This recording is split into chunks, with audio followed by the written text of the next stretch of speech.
안녕하십니까. 식량닷컴 김규태입니다. 2024년 6월 19일 19번째 푸드플랜 뉴스농장을 시작합니다. 오늘은 이두열 먹거리정책연구소장님과 함께 공공급식에 대해 토론합니다. 어서 오세요. 네, 안녕하세요. 예, 이번 주 공공급식 소식은 어떤 내용들을 준비하셨나요? 네, 지난 푸드플랜 뉴스농장 12회에서 얼마 전 22대 국회의원 선거 공약으로 국민의힘과 더불어민주당이 경로당의 점심 식사 제공 일수를 확대하겠다는 공약을 전했었는데요. 정부가 5월 1일부터 주 5일로 확대 시행한다고 밝혔습니다. 관련 정책 소개 영상을 먼저 보시겠습니다. 5월 1일부터 경로당 이용 어르신을 위해 주 5일 식사 제공이 확대됩니다. 이미 식사 제공 중인 경로당은 양곡비, 부식비 및 인력을 지원하고 미제공 경로당은 조리공간 및 설비 마련 등을 지원해드립니다. 경로당별 양곡비는 12포로 늘리고 부식비 추가 지원, 법령 개정 추진 등을 통해 식사를 지원합니다. 급식 지원 인력, 노인 일자리 참여자 2.6만 명을 추가로 투입하여 인력을 지원합니다. 식사 미제공 경로당, 미등록 경로당은 개보수, 리모델링 등 파악 후 지원 방안을 마련할 예정입니다. 주말 경로당 운영도 확대할 계획이니 참고해주세요. 어르신들의 건강하고 행복한 노후를 위해 적극적으로 지원하겠습니다. 정부보다 앞서 시범 사업을 실시한 충북 제천시에 따르면 여러 가지 효과가 나타났다고 하는데요. 우선 홀로 사는 노인이 식사를 드셨는지 알 수 없었는데 매일 점심 식사를 제공해 주니 매일 경로당을 가시는 어르신이 87%로 2배가량 늘었고, 이렇게 어르신들이 경로당에 모이게 되니 결식을 해결할 뿐만 아니라 함께 식사하는 식구가 되다 보니 사회적 고립감도 해소되었다고 합니다. 이제 경로당 이제 무상급식에 대한 얘기잖아요, 지금. 네.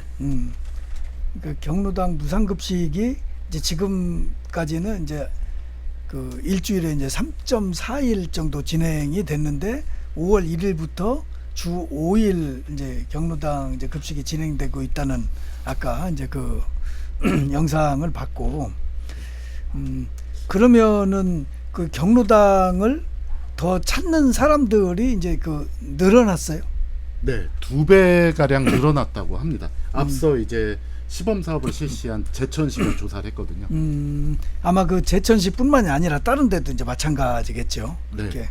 그러니까 지금 그 3.4일에서 주 5일로 늘어난 건 그 일부만 아니라 전국적으로 이렇게 진행을 한다는 거잖아요. 네, 보건복지부가 발표해서 이제 전국적으로 확대하겠다. 그러면은 그 동안에 이제 그 경로당을 이용했던 그 인구가 그 전보다는 훨씬 더 전국적으로 다 이제 늘어났다고 이제 봐야겠네요. 그렇죠. 뭐 선생님께서는 아실 텐데 뭐 학교에서 밥 때문에 학교를 간다는 학생들도 있었잖아요. 그래서 그 동안은 이제 경로당도 좀 이제 외면시했다가 이제는 뭐 평일에는 무조건 경로당을 가시는 어르신분들도 좀 늘어나지 않을까 싶습니다. 거기서 이제 식사가 이어주는 네. 예, 그게 아주 클 것 같아요. 뭐 잘 아시겠지만 식구라고 하잖아요. 맞아요. 식구가 되고 이제 공동체가 형성되고 그 이상으로 더 많은 효과가 일어날 거기 때문에 이렇게 평일만이라도 무상급식이 된다는 것은 굉장히 의미가 클 것 같습니다. 그러니까 다 큰 어른들이 우리가 누구네 이제 잔치집에 가서 같이 밥을 먹어도 이제 뭔가 같이 이제 뭐 공감대도 생기고 이제 그러는 것 같은데, 매일매일 같은 사람들이 모여서 이렇게 밥을 먹는다고 이렇게 보면 진짜 말 그대로 이제 식구가 될 것 같네요. 예. 네. 사업은 좋은데요. 하지만 이용하는 어르신이 늘다 보니 풀어야 할 숙제도 늘었습니다. 우선 한정된 예산에서 부식비가 늘어 식사의 질이 떨어질 우려가 있고, 노인 일자리 사업으로 노인 급식 도우미가 식사 준비를 하는데요. 하루 3시간 근로시간 안에 식사 준비와 뒷정리까지 쉼 없이 일해야 하는데 월 급여는 노인 일자리 사업으로 고작 30여만 원 정도밖에 되지 않다 보니 노인 일자리 사업 안에서 신청자가 적어 인력을 구하는 데 어려움이 있다는 것입니다. 또한 노인 일자리 사업 대상자인 기초연금 수급 65세 노인만 지원이 가능하다 보니 인력 문제는 좀처럼 해결되기 어려울 것 같습니다. 그렇다 보니 외국인도 불가능하고요. 학교 급식이나 경로당 급식이나 꼭 필요한 사업이지만 조리 인력난은 피하기 어려운 상황입니다. 그런데 정부는 식재료에서 쌀만 지원하고 밑반찬 구입비 등은 각 지자체에서 충당하기로 하여 사업 추진에 난항이 예상됩니다.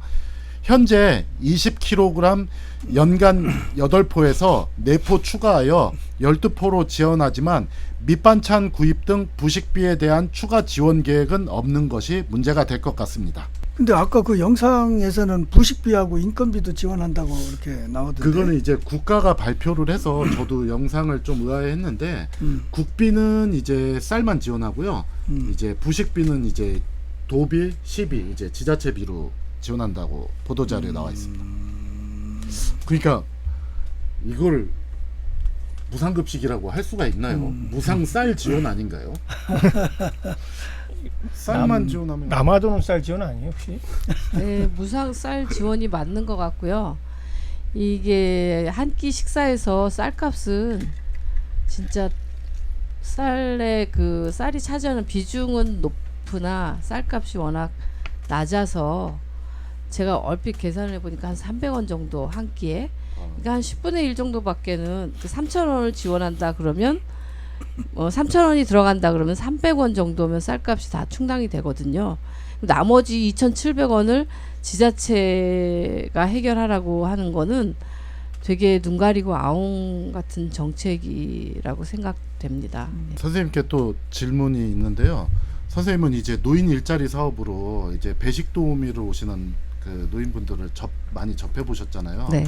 근데 지금 그분들은 배식만 하러 학교에 오셨었는데 지금 이 경로당 급식은 노인 일자리 사업으로 오시는 분이 식사 준비까지 해야 되는 거거든요. 물론 배식하고 이제 뒷정리까지 다 하는데 이게 괜찮은 건가요? 괜찮지 않죠. 그 학교에서 배식 도우미로 활동을 하시면서도 굉장히 힘들어 하거든요. 그래서 저희들이 이제 배식만 하시고 뭐 식당 청소라든지 이런 것들은 학교가 다 해결하는 편인데 조리는 굉장히 뭐 식수 인원이 뭐 50명 이상 넘어가지 않고 소수 학교에 비하면 소수 인원이라고 하지만 그래도 그 가정식하고는 달라서 뭐 10명에서 10명 이상 뭐 20-30명씩 식사 준비를 해야 되는데 노인들이 하기에는 굉장히 버거운 일인 것 같습니다. 예, 그래서 이 인력 문제는 그 젊은 사람을 투입을 하는 게 장기적으로 맞을 것 같아요. 아니, 저도 그 생각이 들어가더라고요. 아까 보니까 그 65세 그 이상 그 노인네들이 이렇게 그 지원할 수 있고 그리고 이제 시간도 이렇게 뭐 3시간인가 이렇게 이제 정해져 있고 그런데 그 시간 안에 이제 끝날 일도 이제 아니고 이제 특히 이제 사람이 많으면 더 힘들겠죠. 그런데 이렇게 그 노인정에 그 노인들을 이렇게 이제 서포트로 가시는 분이 이제 결국은 또 노인이 가는 거란 말이에요. 참 그게 참 이해가 안 가더라고.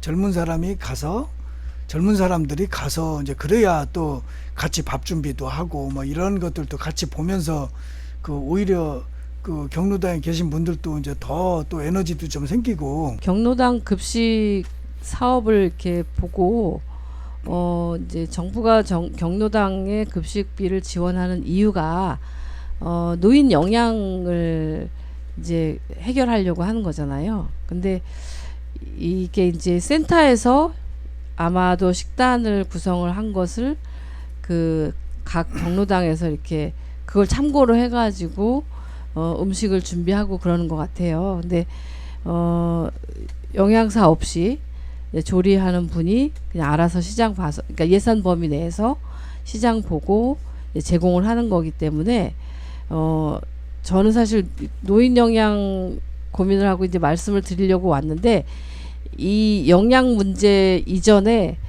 이제 그 근무 환경 자체가 그리고 또 식사를 하시는 식사 환경 자체가 너무 열악한 것 같아요. 그러니까 식사도 식당에서, 그러니까 지금 그 영상 보니까 이제 그 좌식도 있고 입식도 있고 그렇게 있더라고요. 근데 사실은 좌식 같은 경우에 굉장히 힘든 걸로 알고 있거든요. 그래서 일반 대중 식당들, 일반 영업집들도 이게 이제 뭐 정부 지원을 지자체 지원을 받는 지역도 있고 해서 다 의자 생활로 다 바꾸고 있는 상황인데, 경로당은 좌식이 대부분인 것 같고요. 좌식일 수밖에 없는 게 이제 공간이 식당이 따로 없고 이분들이 활동하는 공간을 이제 점심시간에 이용해서 상을 펴고 거기에 이제 앉아서 드시는 모습을 봤어요. 근데 이거는 장기적으로 이용하시기가 아주 힘들 것 같은 그런 식사 환경이거든요. 그래서 사실 영양 문제를 저는 얘기하고 싶었는데, 이 영양 문제를 그거에 접근하기도 전에 이제 조리 인력 문제와 식사 환경 문제가 더 시급히 해결돼야 될 그런 문제 같습니다. 정명 선생님하고 좀 비슷한 얘기를 좀 드리고 싶은데요. 지금 정부 지금 홍보 자료에 보면은 굉장히 긍정적인 면이 상당히 많은 걸로 지금 나와 있는데, 그 영상에서 보면은 그 경로당 그 시설 자체가 워낙 열악한 점이 좀 있었고요. 또 이렇게 그 먹거리가 아주 기본적인 그 인간의 그 욕구잖아요, 먹는 것이. 근데 과연 이렇게 그러니까 노인분들한테 먹거리를 주는 것만 지금 초점이 맞춰져 있는데, 만약에 여기 먹거리 사고나 그 뭐 식중독 사고나 이런 거에 대한 충분한 제도적 그 대비가 되어 있는지, 이런 것도 한번 점검해 봐야 되지 않을까, 이런 생각이 좀 있어요. 그리고 노인분들한테 복지를 좀 확대한다는 그런 취지는 굉장히 좋은데, 조금 더 경로당 시설부터 조금 더 개량을 하든지 개선을 하든지, 이런 조금 하드웨어적인 부분을 조금 더 손봤으면 하지 않나, 이런 부분을 좀 체크하고 싶습니다.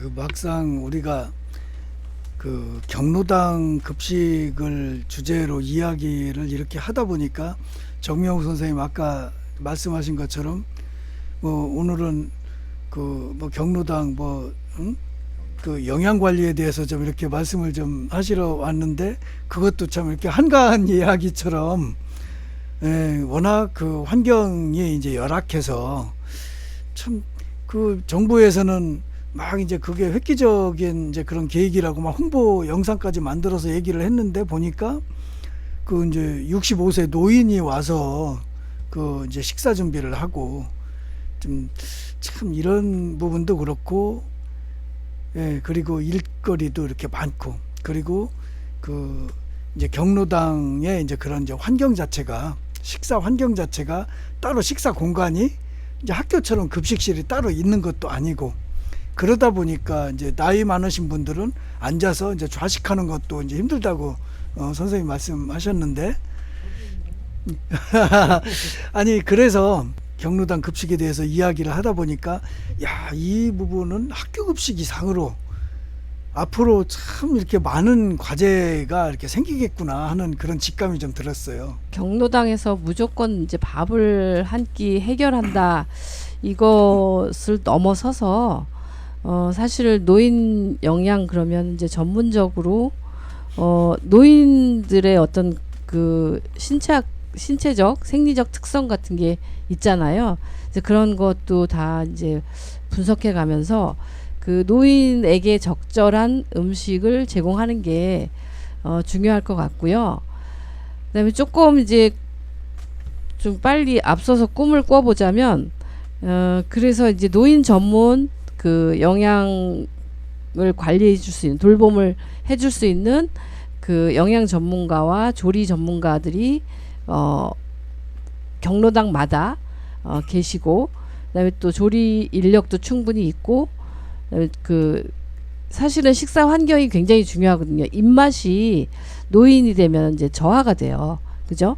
뭐 씹는 것도 어렵고 뭐 여러 가지로 뭐 구강도 건조해지고 막 이러거든요. 그래서 그 일단은 환경, 먹기 좋은 분위기와 맛있는 음식이 제공이 돼도 먹기가 힘들기 때문에 최대한으로 이분들이 잘 드실 수 있도록 영양도 풍부하고 분위기도 좋은 그런 그 식사 환경을 만들어 드리는 것이 굉장히 중요할 것 같아요. 장기적인 과제겠지만 예, 그렇게 가는 게 좋을 것 같습니다. 또 이제 만성 질환이나 이런 것들도 다 가지고 계시거든요. 한두 가지는. 그렇기 때문에 식사를 식이요법까지도 욕심을 내자면 식이요법까지도 하실 수 있도록 그렇게 해주면 이제 그냥 단지 그냥 외롭지 않은 정도가 아니라 거기서 치유를 받을 수 있는 그런 경로당의 식사 환경이 되면 좋겠다 이런 생각이 듭니다.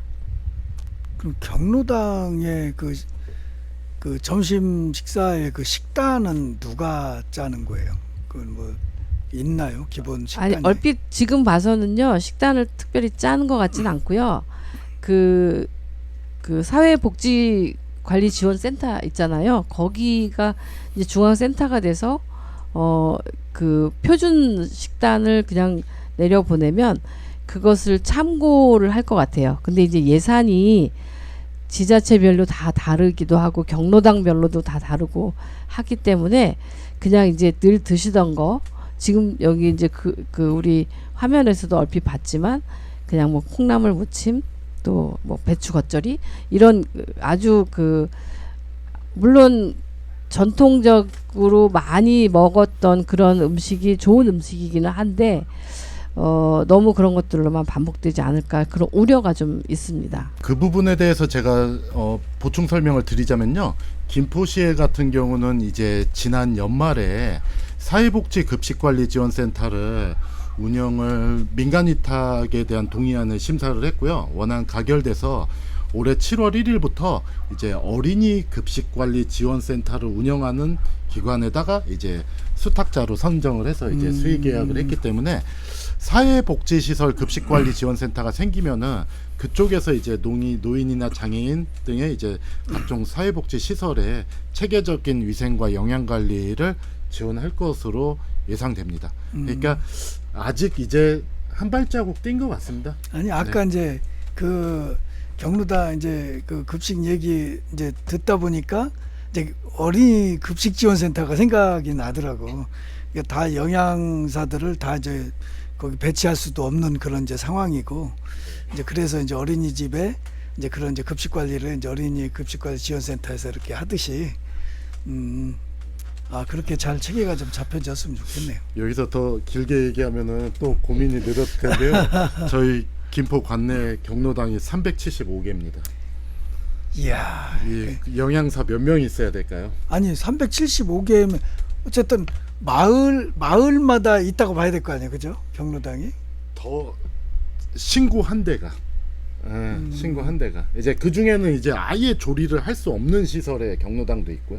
뭐 이제 조그만 공간을 경로당이라고 하는 데들도 있고 마을 단위보다 더 촘촘할 것 같은데요. 375개면은 그러면은 네. 한 마을에 하나가 있는 게 아니에요? 더 경로당이? 이상일 것 같은데요. 그래요? 300, 우리 김포로 봤을 때. 네. 그냥 우스갯소리로 아까 이제 저희 잠깐 예전 얘기를 좀 했었잖아요. 군대 얘기를. 근데 아까 이제 저희 부대에서 했던 일 중에 하나가 그 식단표를 작성을 해갖고 각 부대로 다 보내는 걸 했었거든요. 그러니까 이제 저희는 이제 부대 단위가 굉장히 크기 때문에 군사령부라서 거기서 식단표를 각 예하 부대가 나가는데 정말 몇천 곳으로 나가는 거죠. 그러니까 그런 것도 활용해 볼 수 가능하지 않을까 이런 생각이 좀 들어요. 다들 생각하셨을 텐데 이와 관련해서 제가 한 가지 더 소식을 이어가겠습니다.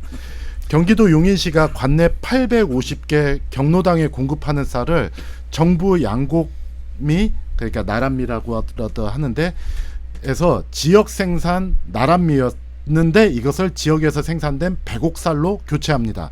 지금까지 용인 지역 경로당에 공급하는 쌀은 총 200톤 규모로 20kg 기준 약 1만 200포대인데 이번 방침으로 연 200톤의 용인 지역 쌀, 배곡쌀을 추가로 소비할 수 있어 지역 농가에 도움이 될 것으로 기대됩니다.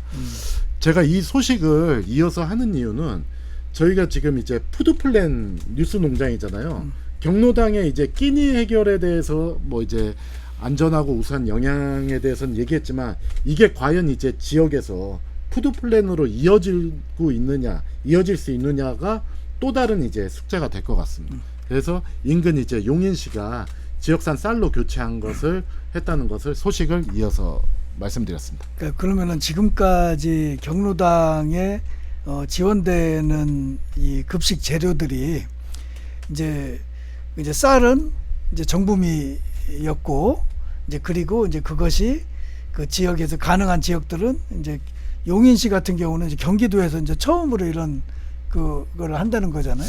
아니요. 처음은 아니요. 처음인 것은 제가 조사를 못했는데요. 최근 소식을 찾다 보니까 이제 바로 전에 이제 네. 발표가 됐어요. 그래서 이제 쌀은 이제 그렇게 공급을 하고 나머지 부식이나 이런 부분들은 돈으로 지급하죠. 네, 마트에서 사야죠. 그러니까 돈으로 지급하면 이제 결국은 그게 이제 마트나 이런 데 가면 아마 그게 이제 수입산이 또 대부분일 것이고, 그런 측면에서 볼 때 그 어차피 우리 동네에서 일어나는 일이고 우리 지역에서 일어나는 일이고, 그러다 보니까 이게 이제 푸드 플랜과 연계를 해보면 이것이 그 좀 이렇게 촘촘하게 이제 체계가 잡혀져서 궁극적으로는 이제 현물이 이렇게 공급될 수 있도록 그런 체계를 잡아가려면 푸드 플랜이 이렇게 잘 짜여져 있고 이제 집행이 돼야 된다. 예, 그런 생각이 좀 들어갑니다. 말씀하신 대로 기본적으로 현금 지원을 하게 되면은 아무래도 이제 수요자 쪽에서는 이제 인근 마트나 어떤 또 이제 뭐 편리한 쪽으로 갈 수 있는데, 그 편리함을 추구하다 보니까 요새 이제 뭐 농장장님이나 이제 계신 분들도 잘 아시겠지만 김포가 이제 지리적 표시도 돼 있는 이제 김포금쌀을 하는데 농지 면적이 줄었다고 하지만 지금 쌀이 안 팔려가지고 최근에 20kg가 55,000원까지 떨어졌다고 이제 현수막 걸린 걸 보셨잖아요. 그러니까 한쪽에서는 생산을 고민하고 한쪽에서는 돈을 갖고 이제 외지쌀이나 부식을 사고 있고, 이 부분을 지역에서 선순환이 될 수 있게 푸드 플랜을 계획을 짜는 게 우리 시민들과 이제 행정 결정권자들이 풀어야 할 숙제로 남아 있는 거죠. 그러니까 점점 지역이 어렵다고 우리가 이야기들을 하고 있고, 그런데 이제 정작 지역에서 같이 이제 모여서 이제 그 학교처럼 이렇게 이제 모여서 이제 그 나이 드신 분, 노인분들이 모여 있는 여기 곳에서도 지역에 있는 농민들이 생산하고 한 이런 것들을 이제 사용해서 그것이 지역 이제 경제를 이제 순환시키는 활동을 하지 못하고, 결국은 이것도 이제 뭐 수입산을 이제 사거나 좀 이렇게 해서 가다 보면 그게 이제 지역 활성화하고는 또 관계는 또 없는 거죠. 없어지는 거죠. 예. 그래서 저는 기본적으로 뭐 이제 정명욱 선생님이 계시는 안양시에도 물류센터가 있는 게 필요하다고 생각하는 게 뭐냐면은, 이런 것들을 하더라도 이런 말이 있거든요. 기승전 물류. 그러니까 뭐 이제 조달을 어떻게 할 거냐 이거죠. 뭐 어떤 좋은 거를 하더라도 조달 방법에서 이제 공무원들이 딱 막히거든요. 근데 이제 김포시에서 이제 학교급식 물류지원센터를 구상을 할 때 이런 부분을 생각을 했어요. 현금 지원하고 있는 각종 이제 사회복지시설이나 뭐 이런 쪽에 급식, 식재료와 관련된 것들이 현금 지원이 되고 있는 게 있다면은 이걸 물류센터를 통해서 현물로 지원할 수 있게 변경을 하는데, 이제 물류센터가 생기면은 정미소에서는 이제 아까 말씀드린 대로 경로당에 공급하게 해주겠다고 해도 370개 경로당을 정미소에서 배달한다는 거는 현실적이지가 못하잖아요. 어린이집도 그래서 이제 어려운 부분이 있고요. 그러니까 물류센터에 갖다 주면 물류센터는 학교 급식에 공급하는 이제 배송 차량이 오전 9시 전에 일이 다 끝나 있거든요. 그 다음 시간부터는 이런 경로당이나 뭐 각종 이제 사회복지 시설에 관내 아니면은 관내의 좋은 식재료들을 공급하는 이런 현금 지원 체계가 앞으로는 반드시 해결해야 될 과제이기 때문에 저희 김포뿐만이 아니라 뭐 정명욱 선생님 계시는 안양이나 도시 지역들도 반드시 지역의 식재료를 공급하는 물류센터는 갖춰야 되지 않을까 그렇게 생각을 했습니다. 참 그 얘기를 하면 참 진짜 이 안타까운데, 생각할수록 김포 같은 경우에는 참 10년 넘게 그렇게 고민해서 그 하여간 10여 년 동안, 어떻게 보면 10여 년 동안 열심히 활동을 해서 센터를 만들어 놓고 또 이제 10여 년 동안 센터를 운영을 하면서 계속해서 그런 운영에 대한 노하우도 쌓고 경험 쌓으면서 또 그런 계획들을 좀 이렇게 만들어 오고 그러면서 그 결과로서 이제 물류 그 지원 센터가 지금 준공을 앞두고 있는데 이 과정에서 지금은 정책적으로 딱 맥이 지금 끊긴 상태란 말이죠. 참 그래 지금 이제 경로당 급식을 이야기하면서도 참 이게 좀 허전한 게 그 우리가 이렇게 이야기를 하면서도 참 그렇게 지금까지 경험해오고 이렇게 쌓아왔던 이런 것들이 이렇게 제대로 이제 쓰여지지 못한다고 생각을 하니까 참 너무 좀 안타깝고 너무 상심하시는 것 같으니까 학교급식 물류지원센터를 설계를 할 때 이제 내부적으로 이제 뭐 결정권자들 뭐 이제 분들이 강조한 게 있었어요. 절대 스티로폼 판넬 조립식으로 짓지 말라고.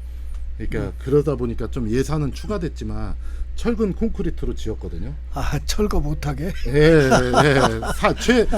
최소 30년 이내에는 안 무너질 것 같으니까 30년 이내에 한번 꿈꾸는 거를 이뤄보면 좋을 것 같습니다. 나 경로당에서 점심 먹을 때 나를 위해서 이제 근데 경로당 가서 점심을 먹으려면 저희 경로당에 이렇게 노인으로 등록됐다고 바로 이렇게 좀 못 간다면서요. 이제 가면은 맨 또 심부름만 해야 되고 이런다고. 이렇게 오늘 뭐 경로당 급식에 대해서 이제 이야기를 하다 보니까 야 뭐 정부에서는 뭐 이렇게 일주일에 3.4일 그 하던 것들을 이제 주 5일로 이렇게 늘리고 뭐 부식도 그다음에 인건비도 이렇게 이제 지원한다고 이야기를 했는데 막상 이야기를 해보니까 그 객관적으로 보면 굉장히 열악한 거예요. 그래서 또 이제 우리가 이제 학교 급식을 이렇게 쭉 만들어 온 사람들이고 학교 급식을 이제 현장에서 해 오신 분이고 그런 관점에서 경로당 급식을 이렇게 바라보다 보니까 야 여기는 이제 완전히 또 새로운 시작이다 이런 생각이 이제 들어가는 겁니다. 그래서 앞으로 이런 생각은 아마 우리들뿐만이 아닐 거예요. 다 이제 경로당 급식에 대해서 좀 자세한 이야기를 접한 사람들은 우리하고 아마 똑같은 생각을 하게 될 것이고, 그래서 이후에는 그 우리뿐만이 아니라 전국적으로 좀 학교 급식 그 이상 가는 이런 경로당 그 노인 급식 이야기가 좀 발전되지 않을까 그런 예감을 좀 가져봅니다. 이처럼 아주 기본적이고 중요한 복지를 실현하는 이런 정책인데 좀 더 전문가들의 여론 수렴이나 아니면 일반 시민들의 의견을 충분하게 좀 거쳤다는 이런 소식이 좀 먼저 들어왔으면은 좀 좋지 않았을까 이런 생각이 좀 들어요. 그러니까 뭐 특별하게 어떤 뭐 정부를 뭐 탓하는 건 아니지만 최근 들어서 뭐 많은 행정기관들이 좀 의견이나 토론회를 좀 거치지 않고 많은 정책을 좀 남발하고 있거든요. 근데 그러다 보면 또 오류가 생길 수 있고 거기에 대한 또 거부감도 생길 수 있으니까 뭐 작고 중요한 일이고 이런 일일수록 좀 더 좀 시민들의 의견을 좀 폭넓게 듣고 이렇게 정책을 정했으면 좋겠습니다. 그래도 3.4일에서 그 5일로 그 확대한 거는 의미가 있다고 생각을 하거든요. 그래서 3.4일 정도를 할 때에 어르신들이 우리 사회의 어르신들이 무엇을 어떻게 드시는지를 좀 관심 갖지 못했다라고 하는 반성이 좀 되고요. 그 주 5일이면은 일주일 내내 경로당에서 이제 드실 수 있는 건데 그만큼 이제 의존도가 높아졌기 때문에 정말 잘 드실 수 있도록 앞으로 잘 만들어 가면 좋겠습니다. 조리 시설 등이 없어 식사를 제공하지 않는 경로당도 꽤 많거든요. 이제 미등록 경로당에 대해서는 이제 정부에서 시설 보강 등을 위한 연구 용역을 통해 주 5일 식사를 제공한다는 계획이라고 하니까 이제 말씀하신 대로 한 발짝 나갔으니까 계속 이제 잘 갈 수 있도록 좀 더 관심을 가져야 될 것 같습니다. 오늘 이렇게 그 노인 급식 이야기를 하면서 저는 이제 제일 많이 생각난 게 이제 정명옥 선생님이 계속 생각이 나는 거예요. 아니 이제 학교 이제 영양교사로 이제 학교 다니시면서 이제 학부모인 적이 있었잖아요. 그죠? 학부모로서 이제 아이들 학교 보내고 그래서 내가 학교 급식을 하고 그러면서 학교 급식에 이제 모든 뭐 정성과 마음과 뭐 몸과 마음을 이제 다 바치신 거 아니에요. 그렇게 해 오셨는데 이제 존재가 이제 노인으로 이제 가고 있고 조금 있으면 이제 노인에 이제 등록을 하셔야 되고 그러면은 이제 학교 급식에서 노인 급식으로 이게 이 생각이 나서 야, 그 정명욱 선생님은 또 이렇게 열정적인 또 삶을 또 사시겠구나 하는 예, 그런 예감이 좀 들었습니다. 오늘은 이두열 소장님과 함께 경로당 공공급식에 대해 알아봤습니다. 예, 그럼 이것으로 2024년 6월 19일 푸드플랜 뉴스농장 19번째 방송을 마치겠습니다. 모두 수고 많으셨습니다.